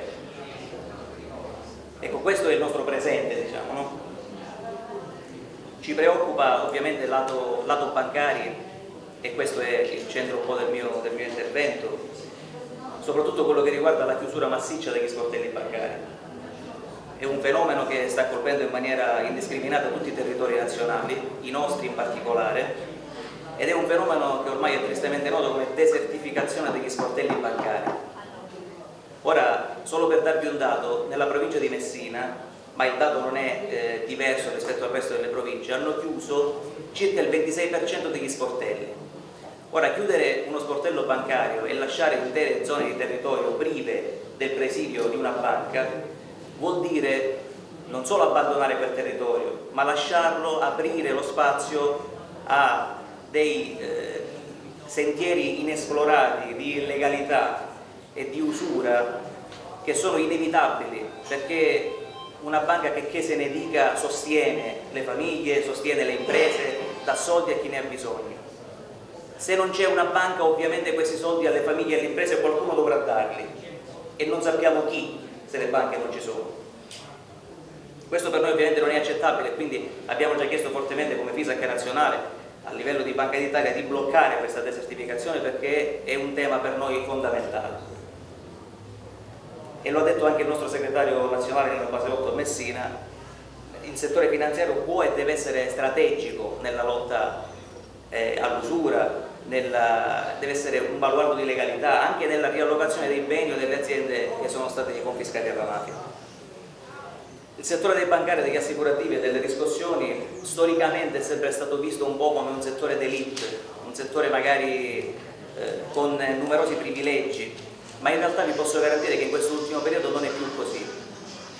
È un settore che è stato in cui i contratti integrativi sono scaduti e non sono stati rinnovati, c'è stata una forte fuoriuscita delle donne anche dovuta soprattutto al problema della pandemia. pandemia, perché molte donne si sono trovate a dover scegliere tra la famiglia e il lavoro e ovviamente hanno scelto la famiglia, purtroppo. Anche al nostro interno si insinuano forme di precariato. Insomma, noi non chiediamo di far parte di un'elite, ma chiediamo quantomeno di non pagare delle colpe che non sono nostre e che sono ormai colpe acclarate, certificate e che vanno ascritte a una mala gestione dei nostri istituti di credito. Sicuramente non è una colpa nostra. Infine, ripeto, sempre per essere breve e concludere, ci troviamo di fronte, come diceva qualcuno anche prima, a una pioggia di denaro, così dicono, che dovrebbe essere elargita all'Italia tutta e soprattutto al Meridione per quello che riguarda i fondi del PNRR. Questi fondi che dovrebbero finalmente risollevare gli investimenti, risollevare il Meridione e probabilmente farci affrancare da questa famosa e tristemente nota questione meridionale, no, che ci portiamo indietro da troppo tempo. Ecco, questo però in questo momento noi chiediamo molta attenzione. Mi dispiace che ovviamente il prefetto è andato via per sue motivazioni, ma in questo momento ci vuole grande attenzione. Ci vuole grande attenzione perché queste somme devono essere controllate, devono essere verificate e bisogna che le somme realmente vengano utilizzate per gli scopi alle quali sono state destinate, perché non è accettabile, non sarà più ammissibile comunque in questo momento storico che qualcuno possa decidere per noi, che i nostri territori continuino a rimanere attaccati a un palo, sempre in attesa di qualcuno che ci dica che farà qualcosa, cambierà qualcosa e poi nulla cambia. Questo è oggettivamente il momento del cambiamento e questo è oggettivamente il momento di cambiare, perché il futuro, anche se è una frase fatta, è adesso. Viva la CGIL! Grazie.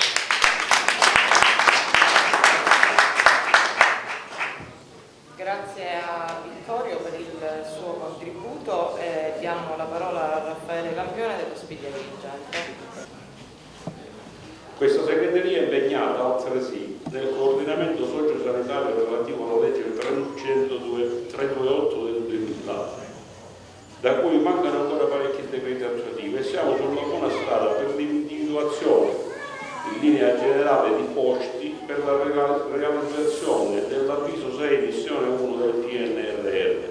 Settimana scorsa abbiamo avuto un incontro con Franco Cancemi che ci ha relazionato e, visto che ormai ho una certa età, mentre Franco parlava e relazionava su quello che prevede la missione, l'avviso 6 della missione 1, mi venivano in mente i tempi quando ero bambino che esistevano i medici condotti che ti venivano a visitare a casa, che ti portavano i farmaci.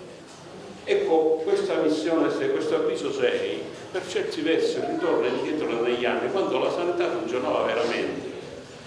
Per oggi, con dovute attrezzature, con dovuti posti e con le dovute sedi che noi abbiamo individuato, soprattutto nei beni confiscati alla mafia. Sono tantissimi e sono in stato totalmente di abbandono, che potrebbero servire per i disabili, potrebbero servire per le strutture e le condotte mediche, ripristinare quello che una volta erano le condotte mediche. Oggi te ne vai, l'unica condotta medica che esiste è l'ospedale, arrivi là e stai anche giorni interi ad aspettare qualcuno che ti venga a visitare, perché mancano i medici, mancano gli infermieri e mancano gli operatori.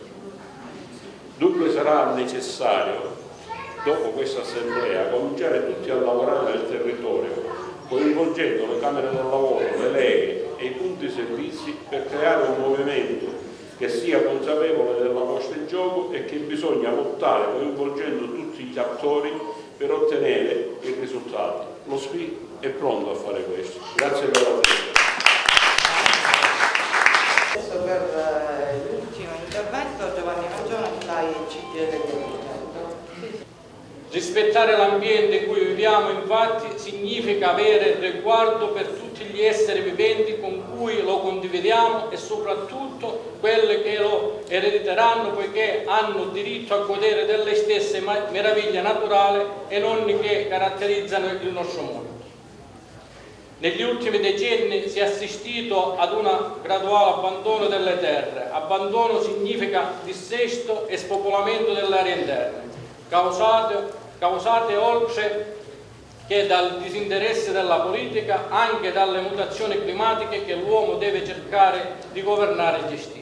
Si tratta di modificare le scelte politiche al fine di mettere come priorità la difesa e la cura dell'ambiente e del territorio, che deve essere considerato la più grande opera infrastrutturale del Paese su cui investire, sia per evitare il degrado, sia per considerarlo fattore di crescita e di sviluppo. Bisogna dotarsi di un testo unico sulla forestale, così come ha fatto lo Stato, dove introduce importanti elementi di tutela e gestione del patrimonio forestale. Dobbiamo lottare per un lavoro sicuro, garantire salute e sicurezza nei luoghi di lavoro, investire sulla sicurezza. Troppi morti sul campo di lavoro. I dati forniti dall'INAIL sono inaccettabili e i numeri reali sono molto più alti. Dobbiamo aiutare insieme questo Paese a ripartire e lo possiamo fare nella responsabilità. Donne, uomini, giovani e anziani, italiani e immigrati, sud e nord, lavoro pubblico e privato, tutti siamo legati allo stesso destino. Grazie per la CGIL. Grazie a Giovanni, e prima di dare la parola al segretario generale Alfio Mannino vi ricordo che al termine dell'evento ci sarà un piccolo rinfresco all'esterno. È chiaro che dopo questa comunicazione della compagna Mangione non c'è dubbio alcuno che io posso solo provare a farmi odiare se le mie conclusioni si protraggono nel tempo. E quindi proverò ad essere estremamente breve, anche se devo dire la giornata di oggi è ricca di sollecitazioni, e lo voglio dire al compagno dell'Udu: non soltanto le vostre battaglie sono le nostre, ma io credo che il percorso che noi abbiamo intrapreso come CGIL in queste settimane, che è quello di confrontarci e misurarci con le nostre RSU, con le nostre RSA e con i soggetti anche esterni che oggi ci hanno onorato con la loro presenza, è perché noi abbiamo la consapevolezza che dobbiamo provare a costruire un movimento capace di costruire alleanze e costruire quelle relazioni necessarie per provare a cambiare questo nostro Paese. E guardate, noi stiamo attraversando probabilmente una delle fasi più complicate e più difficili dal dopoguerra ad oggi. Non ci bastava la pandemia che aveva fortemente segnato la nostra società da un punto di vista economico e sociale, a questo ha fatto seguito la guerra e, come ci diceva magistralmente Alfonso nella sua relazione, questa è una guerra che segnerà il Paese, l'Europa, il mondo, non soltanto, diciamo, per le conseguenze che stanno determinando, le vittime che stanno colpendo migliaia di ucraini, ma ci consegnerà un mondo che avrà delle conseguenze dal punto di vista economico, sociale, che probabilmente ci consegnerà un mondo ridisegnato anche da un punto di vista geopolitico, e dentro questo mondo ridisegnato da un punto di vista geopolitico non c'è dubbio alcuno che il lavoro che noi stiamo provando a fare in queste settimane e in questi mesi è quello di far sì che finalmente le istituzioni europee e complessivamente le istituzioni internazionali, che sono le grandi assenti di queste settimane, penso all'Unione Europea ma penso anche all'ONU, finalmente ritornino a svolgere quel ruolo che è sempre più necessario se noi vogliamo costruire un nuovo multilateralismo che veda l'Europa al centro di un progetto e che finalmente scardini quel blocco che avevamo conosciuto nella stagione precedente tra l'Unione Sovietica da un lato e gli Stati Uniti dall'altro, perché paradossalmente, guardate, questa guerra sta di nuovo riportando a quel contesto geopolitico in cui i protagonismi sono da un lato la Russia, dall'altro lato gli Stati Uniti, e nel mezzo il vuoto dell'Europa, il vuoto dell'ONU, appunto quelle istituzioni che invece dovrebbero svolgere un ruolo per provare a costruire un mondo di pace. E guardate, tutto questo avviene anche perché in queste settimane, in questi mesi, noi abbiamo provato a assumere un ruolo, penso all'Europa, ma penso anche al governo italiano, che non era un ruolo proprio. Perché guardate, provare ad aiutare il popolo ucraino a difendersi, provare ad aiutare il popolo ucraino a affermare nel suo territorio la pace, non lo puoi fare se tu alimenti lo scontro con la guerra. Perché quelle istituzioni, per essere autorevoli, quelle istituzioni per poter assumere il ruolo di determinare le condizioni per la pace, avrebbero dovuto non avere un ruolo di terzietà e quindi di equidistanza, ma dovevano provare ad avere un ruolo che l'autorevolezza di chi invece non parteggia, non sta in campo, ma prova a costruire invece le condizioni per la pace, dovevano assumere, cosa che invece non è stata fatta.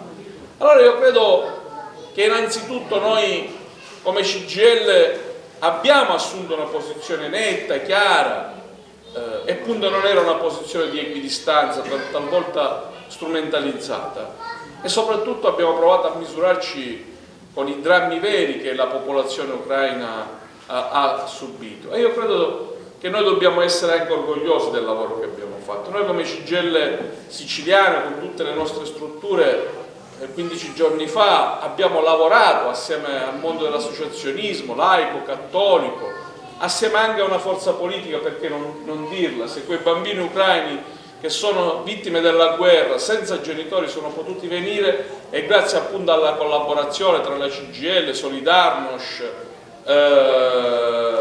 l'associazione Papa Giovanni XXIII, anche grazie a un partito politico che sulla base di una sollecitazione del Ministero degli Esteri ha messo a disposizione un aereo e si è caricato i costi, diciamo, di un aereo per far sì che quei bambini potessero venire qua. Io sono davvero orgoglioso che noi abbiamo provato a dare in maniera tangibile un aiuto a quel mondo e soprattutto alla parte di quel mondo che più di altri subisce le ragioni della guerra. E qui ha ragione davvero Maurizio Landini quando dice che a pagarne le conseguenze della guerra non sono chi la guerra l'ha decisa, chi la sta alimentando, ma a pagarne poi le conseguenze sono spesso giovani, donne, bambini che si misurano con le bombe che gli piovono sulla testa. E quindi io credo davvero che noi siamo in uno scenario inedito, nuovo, e questo scenario inedito ci sta consegnando anche un quadro ancora più fragile da un punto di vista economico e sociale. Ce lo ricordava il compagno della FISAC, noi non soltanto la Sicilia è stata quella regione d'Italia che più di altri ha avuto e sta pagando le conseguenze del Covid, ma qualche giorno fa, attraverso uno studio realizzato per conto della CGIL Sicilia dal professore Giuseppe Nobile, noi siamo quella regione d'Italia che più di altri sta pagando le conseguenze della guerra. Noi abbiamo un tasso di inflazione ormai di circa il 7%, in una terra, in un paese in cui salari, stipendi e pensioni erano già i più bassi d'Europa, avere un tasso di inflazione di oltre il 7%, naturalmente vi rendete conto di che cosa stiamo parlando.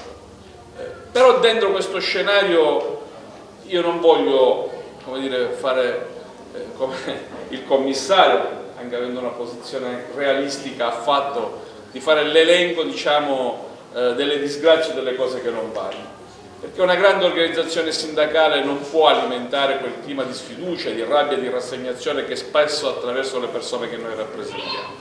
Noi dobbiamo provare a costruire le condizioni per cambiare questo paese, per cambiarlo in meglio, per dare una prospettiva ai ragazzi e alle ragazze siciliane di coltivare qui i propri sogni, di costruirsi qui il proprio futuro, di costruire le condizioni affinché quei lavoratori e quelle lavoratrici che oggi sono costrette a lavorare 10-12 ore al giorno per paghe da fame possono invece riscattarsi attraverso un lavoro dignitoso. E guardate, sotto questo profilo noi abbiamo le condizioni per farlo. Abbiamo le condizioni per farlo perché fortunatamente le istituzioni europee, e non solo quelle europee, se alla crisi del 2008, che qui è stato citato, ha risposto con una politica di austerità, onestamente alla crisi della pandemia ha risposto con un cambio da un punto di vista delle scelte di politica economica, con politiche di natura espansiva. E per diciamo un keynesiano come Alfonso sa cosa significa immettere nel motore, diciamo, ingrippato dell'economia italiana e del Mezzogiorno centinaia e centinaia di milioni di euro. Il punto è come noi queste risorse oggi li spendiamo. Possono essere spese in due modi: facendo perdere una grande opportunità a questa terra e quindi sprecando questa opportunità, oppure provando a dare una risposta alle tante criticità che attraversano il nostro tessuto economico e sociale. E la prima cosa da fare, qui è venuta e si è evidenziata in maniera plastica anche per le cose dette dal sindaco, dal prefetto, dallo stesso commissario, ma anche per le cose che ci siamo detti. Noi dobbiamo fare un grande investimento per rafforzare la nostra struttura pubblica, perché senza un investimento nella nostra macchina amministrativa noi non riusciremo ad avere quelle condizioni per costruire poi le ragioni di uno sviluppo economico e sociale più forte. Per farlo noi abbiamo bisogno di una macchina amministrativa in grado di progettare, di pianificare, di programmare l'utilizzo dei fondi strutturali. E come lo fai se oggi ti mancano ingegneri, progettisti, geologi nella macchina amministrativa? E come immagini di dare una risposta da un punto di vista dell'infrastrutturazione sociale se le scuole siciliane sono quasi tutte in una condizione di abbandono? Come fai a ricostruire da un punto di vista sociale il tessuto sanitario del nostro territorio se in Sicilia, al netto delle scelte che faremo e come poi proveremo a dare una prospettiva di vita alle case della salute, agli ospedali di comunità, se già oggi ci mancano 17.000 tra il personale medico e infermieristico, 17.000 persone che mancano negli organici, così come già oggi è costruita la nostra rete sanitaria. Se poi costruiamo le case della salute, poi costruiamo gli ospedali di comunità, dobbiamo capire come gli diamo vita, perché se li costruiamo e sprechiamo risorse e poi non gli diamo vita, avremo un'altra volta alimentato soltanto una spesa clientelare, ma non avremo poi dato una risposta ai territori. Allora dobbiamo investire per rafforzare la nostra pubblica amministrazione, per rafforzare i nostri servizi pubblici. E poi bisogna costruire un modello di sviluppo che sia coerente con le nostre vocazioni. Noi abbiamo un grande patrimonio storico, artistico, culturale, paesaggistico. Salvina lo sa perché segue questo settore, però c'è un tema. Se in Sicilia ci sono 15 milioni di presenze turistiche in un anno, e il 75-80% di queste presenze turistiche sono localizzate nel mese di luglio ed agosto, non c'è dubbio alcuno che noi non abbiamo costruito quell'industria turistica che è in grado di rispondere alle potenzialità che questa terra ha. Perché io posso capire la presenza turistica localizzata a Formentera, ma appena che ci affacciamo qui c'è un patrimonio artistico, storico, paesaggistico che naturalmente è incommensurabile, un patrimonio naturalistico che naturalmente ci invidia tutto il mondo. Nel 2019 la parola più ricercata nei social network era la parola Etna. Allora vi rendete conto che se tutto questo c'è, noi abbiamo soltanto la necessità di costruire un modello di sviluppo che sia coerente con la nostra vocazione. E se poi uno rivolge lo sguardo al settore manufatturiero, poi ritornerò al grande tema che Alfonso ci ha posto sul tema delle politiche energetiche. Ma se guardiamo al manifatturiero, ma noi possiamo essere quella regione d'Italia che è la seconda per produzione agricola e poi siamo la 12ª per lavorazione e trasformazione dei nostri prodotti agricoli. Dentro questo scatto c'è una perdita di valore aggiunto che è incommensurabile, perché se tu non immetti valore aggiunto nei tuoi prodotti agricoli, se non riesci a trasformare il bene primario, non c'è dubbio che perdi occupazione, perdi posto di lavoro, perdi un segmento importante del nostro apparato produttivo. Noi abbiamo costruito una politica industriale basata sulla raffinazione probabilmente del petrolio, abbiamo devastato le nostre coste con tutte le contraddizioni che questo tempo ci consegna, e però non siamo riusciti a immaginare un futuro possibile rispetto a un segmento produttivo e anche industriale che era coerente con la nostra vocazione. E poi le politiche energetiche. Ora guardate, noi abbiamo anche dovuto difendere in alcune fasi della storia quegli insediamenti industriali e abbiamo fatto bene a farlo in assenza di altri possibilità di sviluppo e di crescita. Però guardate, ma una terra come la Sicilia, con le sue enormi potenzialità da un punto di vista dell'energia solare piuttosto che eolica e quant'altro, può essere la 12ª regione d'Italia per produzione di energia da fonti rinnovabili. E voi vi immaginate cosa significa per la Sicilia e quello che significa da un punto di vista del suo posizionamento geopolitico e quale ruolo giocherebbe nel Mediterraneo una Sicilia invece che avesse una sua autosufficienza da un punto di vista delle politiche energetiche? Cosa rappresenterebbe nel panorama del Mediterraneo e dell'Europa? E però abbiamo ancora un governo della regione che l'altro giorno ci ha presentato, e lo sanno bene i compagni della Filterm, un piano energetico regionale che, a parte il cambio di 12 aggettivi, così ha studiato la compagna Gabriella Messina che l'ha verificato, è identico al piano energetico del 1998. A distanza di 24 anni noi abbiamo un piano energetico identico a quello del 98, con aver cambiato solo ed esclusivamente in un piano di oltre 109 pagine 12 aggettivi, non un cambio di strategia, di paradigma, di visione. E allora noi abbiamo la necessità di costruire quelle alleanze per cambiare davvero in profondità questa nostra regione. E per farlo abbiamo bisogno del mondo del lavoro nel suo complesso. Per farlo abbiamo bisogno di costruire nella società quei legami che ci mettano in condizione di ribaltare la politica economica di questa nostra terra. E guardate, lo dico non per incensarci, io non credo che nella realtà agrigentina tante altre organizzazioni possono vantare il nostro radicamento, tante nostre organizzazioni possono vantare la capacità di analisi, di elaborazione e di proposte che Alfonso ci ha consegnato nella sua relazione. Noi oggi però dobbiamo avere la capacità di far sì che quanto contenuto in quella relazione, nelle proposte, nelle battaglie e anche nella vertenzialità che noi proponiamo all'esterno, diventi patrimonio comune della società agrigentina.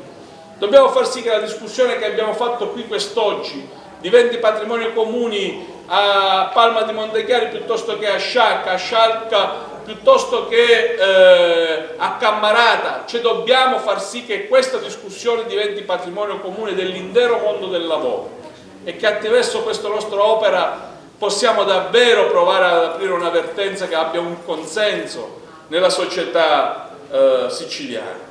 Guardate, noi siamo in un tempo delicato da un punto di vista economico e sociale, ma siamo anche in un tempo delicato da un punto di vista politico. Noi abbiamo un governo della regione che si presenta con il consuntivo che è sotto gli occhi di tutti, non c'è bisogno di fare l'elenco delle sue inadeguatezze e delle sue incapacità.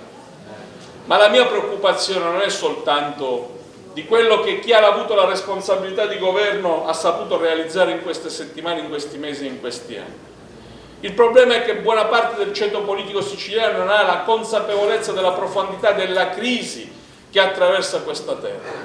E il punto vero è che chi dovrebbe provare a mettere in campo una proposta alternativa di governo è, come dire, chiusa nelle proprie stanze e nei propri io e non è in grado di immaginare invece un'alternativa da un punto di vista della proposta politica, culturale, sociale, da un punto di vista del nuovo modello di sviluppo di cui questa terra ha bisogno. E quindi noi abbiamo un lavoro ancora più importante da fare, che non è quello di supplenza della politica. Non ci vogliamo caricare anche di questo peso. Noi però abbiamo un obbligo, e l'obbligo che noi abbiamo è fare ritornare il tema del lavoro, della qualità e della dignità del lavoro al centro dell'agenda politica di questa nostra regione. Per farlo dobbiamo ricostruire un legame ancora più forte con i nostri delegati e le nostre delegate, che devono assumere un ruolo sempre più centrale nell'iniziativa politica, sindacale e organizzativa della nostra organizzazione. Per farlo abbiamo bisogno di rilanciare la nostra presenza nei territori e nei luoghi di lavoro, e questo non lo si può fare delegando al segretario o ai segretari di turno. Per farlo abbiamo bisogno della mobilitazione di tutti voi, abbiamo bisogno di chi rappresenta la CGIL nei territori e nei luoghi di lavoro. Per questo è il senso del percorso che noi ci siamo dati, Non è un caso che abbiamo voluto far sì che prima dell'avvio del nostro congresso la CGIL fosse impegnata in queste settimane in questa campagna di ascolto dei nostri delegati e delle nostre delegate, di ascolto con le istituzioni, perché appunto abbiamo bisogno di avviare questa discussione prima che saremo chiamati a discutere di noi. E questo dovrà essere un congresso, lo dico ai tanti compagni e alle compagne che hanno responsabilità di direzione politica. Questo deve essere un congresso che non parla di noi tra di noi. Questo deve essere un congresso che ci consente di parlare alle persone che noi rappresentiamo e di far sì che alla fine di questo percorso le persone che noi rappresentiamo siano protagonisti della costruzione di un futuro migliore, come ci dice il titolo di questa nostra assemblea. E io credo che Agrigento, che vive le contraddizioni di un territorio che ha la condizione di marginalità che tutti noi sappiamo, marginalità da un punto di vista infrastrutturale, quelle infrastrutture materiali e immateriali che mancano. Certo, io capisco la suggestione di chi rappresenta il cartello sociale di mobilitarci per un nuovo aeroporto in Sicilia che abbia allocazione in questo territorio. Ma questa è una terra in cui ancora purtroppo l'85% dei comuni siciliani non è attraversato da una rete ferroviaria.